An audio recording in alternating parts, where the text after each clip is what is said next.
আসসালামু আলাইকুম বন্ধুরা, আশা করি সবাই ভালো আছেন। চায়না বর্তমানে এমন একটি হাই স্পিড ট্রেন ডেভেলপ করেছে যেটা ঘন্টায় 1000 কিলোমিটার অথবা 621 মাইল যেতে পারে। এই ট্রেন এত দ্রুত গতিতে ছুটতে পারবে যে আপনাকে নিউ ইয়র্ক থেকে লস অ্যাঞ্জেলসে মাত্র 2 ঘন্টায় নিয়ে যাবে।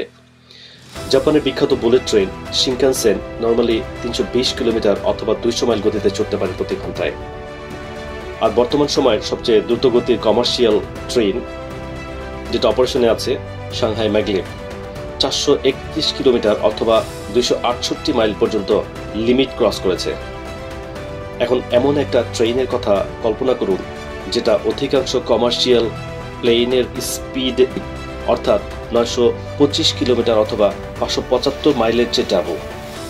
আপনি নিউ ইয়র্ক থেকে শিকাগো যেতে পারবেন 90 মিনিটের মধ্যে। সেম ট্রিপে আপনাকে প্লেনে যেতে সময় লাগবে 2 ঘন্টা বা তার 2 ঘন্টা, আর ট্রেনে যেতে সময় লাগবে 12 ঘন্টা। এই সময়টা এয়ারপোর্ট অ্যাক্টিভিটিস আর হ্যাসেল ছাড়া।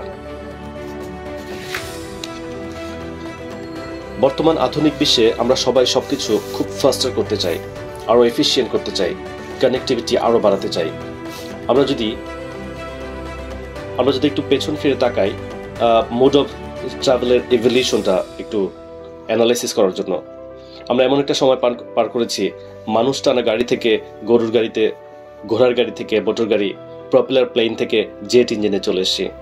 কিন্তু আমরা এখন এমন একটা সময় এসে গেছি যখন হাই স্পিড ট্রেনকে দেখলে মনে হবে স্টিল একটা ট্রেন দাঁড়িয়ে আছে। এটা হচ্ছে T flight maglev vacuum train.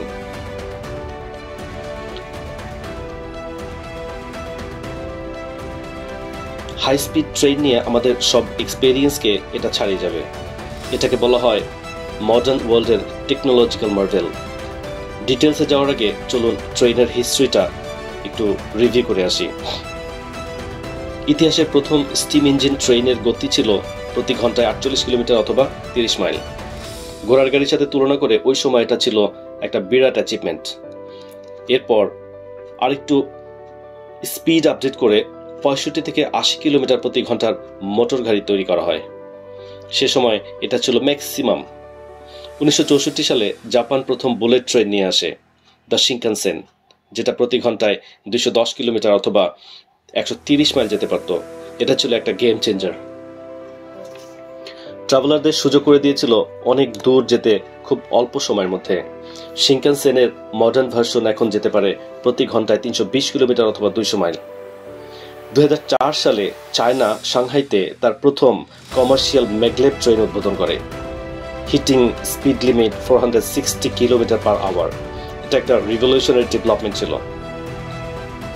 ট্রেনটি ফুডং ইন্টারন্যাশনাল এয়ারপোর্টের সাথে সিটি সেন্টারকে মাত্র 8 মিনিটে কানেক্ট করে দেয়।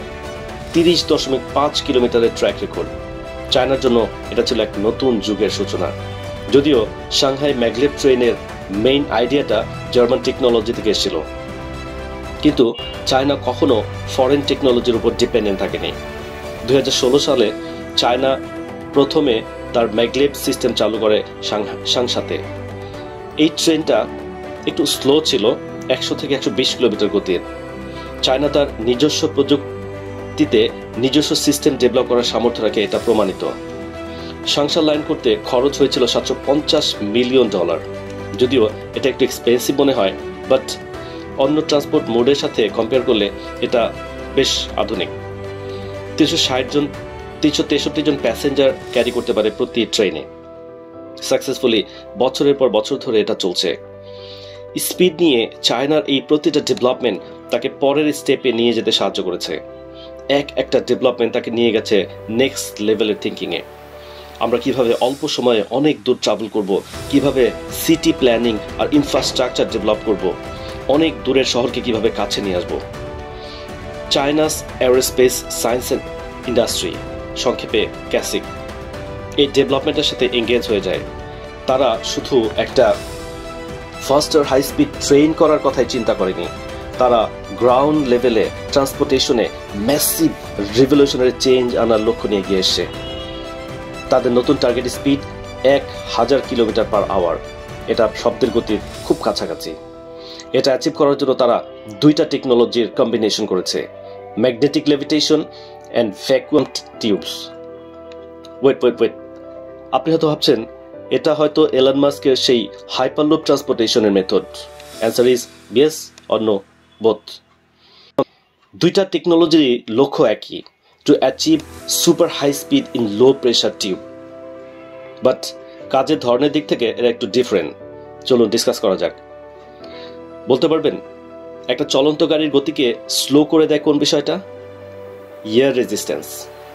আপনি যত দ্রুত গাড়ি চালাবেন, বাতাস তত বেশি আপনার অদৃশ্য এক দেওয়ালের মতো কাজ করবে, এয়ার ইনভিজিবল ওয়াল। এই কারণেই পৃথিবীতে খোলা আকাশের নিচে maximum speed of the fastest train 570 kilometre মাত্র, কারণ তাকে তো বাতাসের বিরুদ্ধে যুদ্ধ করতে করতে সামনে এগিয়ে যেতে হচ্ছে। কিন্তু এই নতুন হাই স্পিড ট্রেন চলবে লো ভ্যাকুয়াম এনভায়রনমেন্টে, ড্রামাটিক্যালি এয়ার রেজিস্ট্যান্সকে কমিয়ে দেবে, বাড়তি স্পিড যোগ করবে। তাহলে ম্যাগলেভ টেকনোলজি আসলে কি?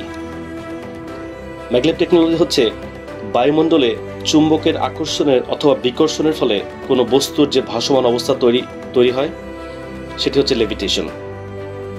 একটা শক্তিশালী চুম্বক শক্তি ব্যবহার করা হয় লেভিটেশনের মাধ্যমে ট্রেনকে উঁচু করে সামনের দিকে এগিয়ে নিয়ে যাওয়ার জন্য। চাকা ব্যবহারের পরিবর্তে এই ট্রেন একটা ম্যাগনেটিক ফিল্ডের উপর ভাসতে থাকে। ম্যাগনেটিক লেভিটেশনের কনসেপ্ট আসলে নতুন কিছু না, এটা 21 শতাব্দীর শুরু থেকেই আলোচনায় ছিল। Robert Goddard and Emily bracelet প্রথমে প্রপোজ করেছিলেন ট্রান্সপোর্টেশনের জন্য ম্যাগনেটিক ফিল্ড ব্যবহারের জন্য, কিন্তু এই শতাব্দীতে আমরা এর ব্যবহার দেখেছি।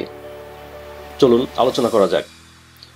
ট্র্যাডিশনাল ম্যাগলেভ ট্রেন ট্র্যাক থেকে 10 মিলিমিটার উপরে থাকে, কিন্তু এই নতুন সিস্টেম 100 মিলিমিটার পর্যন্ত ট্রেনকে ভাসিয়ে নিয়ে যায়, যেটা 10 গুণ বেশি। এই অতিরিক্ত উচ্চতা ট্রেনের সাথে ট্র্যাক এর অ্যাটাচমেন্ট কমিয়ে দেয়, আরও বেশি গতি আনতে সাহায্য করে। With ultra high speed carbon fibre material দিয়ে ট্রেন তৈরি করা হয় ওজন কমানোর জন্য। এটা শুধু ফার্স্ট স্পিডের বিষয় না, first efficiency also. Super conducting magnetic system ব্যবহার করার কারণে এত উচ্চ গতি তারা অ্যাচিভ করেছে। যখন কোনো নির্দিষ্ট বস্তু খুব কম তাপমাত্রার সংস্পর্শে আসে, তখন তাদেরকে বলা হয় সুপার কন্ডাক্টর, মানে ইলেকট্রিসিটি ট্রান্সফার করতে পারবে বাধাহীনভাবে। সুপার কন্ডাক্টর হলো এমন এক ধরনের পরিবাহী যাদেরকে আমরা অতি পরিবাহী বলে থাকি, যাদের একটা তাপমাত্রার নিচে যদি নিয়ে যাওয়া হয়, তাহলে তার ভিতরে আর কোনো রকম রোধ থাকবে না, অর্থাৎ সে বিদ্যুৎ প্রবাহে কোনো রকম বাধার সৃষ্টি করে না। Conduct electricity with zero resistance, এটা ম্যাগনেটিক লেভিটেশনকে আরও অনেক বেশি এফিসিয়েন্ট এবং স্টেবল করে। ওয়েল, আপনার কাছে এখন মনে হতে পারে এগুলো শুধুমাত্র কাগজে কলমে পাঠ্যপুস্তকের বইয়ের বিষয়। বাস্তবে সত্যি কি এগুলো কাজ করে? চায়না অলরেডি তাদের ম্যাগলেভ ট্রেনে এই থিওরি এক্সপেরিমেন্টাল অ্যাপ্লাই শুরু করেছে এবং রেজাল্টস ইমপ্রেসিভ। সাংহাই প্রভিন্সে 2 কিলোমিটার লম্বা একটা টেস্ট ট্র্যাক তৈরি করেছে। 2 কিলোমিটার আমাদের কাছে খুব বেশি বড় মনে নাও হতে পারে, বাট এই ক্রিটিক্যাল সিস্টেমকে টেস্ট করার জন্য it's good enough. Test result পাঠ্যপুস্তকের থিওরির সাথে হুবহু মিলে গেছে। টেস্ট ট্র্যাকে কয়েকটা ইম্পর্টেন্ট বিষয় ডিপলি অ্যানালাইজ করা হয়েছে। Number 1, control navigation. এরকম হাই স্পিডে মিনিমাম ডেভিয়েশন হবে ক্যাটাস্ট্রফিক। চলন্ত অবস্থায় ট্রেনটিকে অবশ্যই তার প্ল্যান্ড ট্র্যাকের মধ্যে রাখতেই হবে নিখুঁত পারফরমেন্সের জন্য। Second, stable suspension. ট্রেনটিকে অবশ্যই ট্র্যাক থেকে উপরে একটা নির্দিষ্ট হাইট মেনটেন করতে হবে উইদাউট এনি ফ্লাকচুয়েশন। এটা প্যাসেঞ্জার সেফটি এবং কমফোর্টের জন্য ভেরি ক্রুশাল।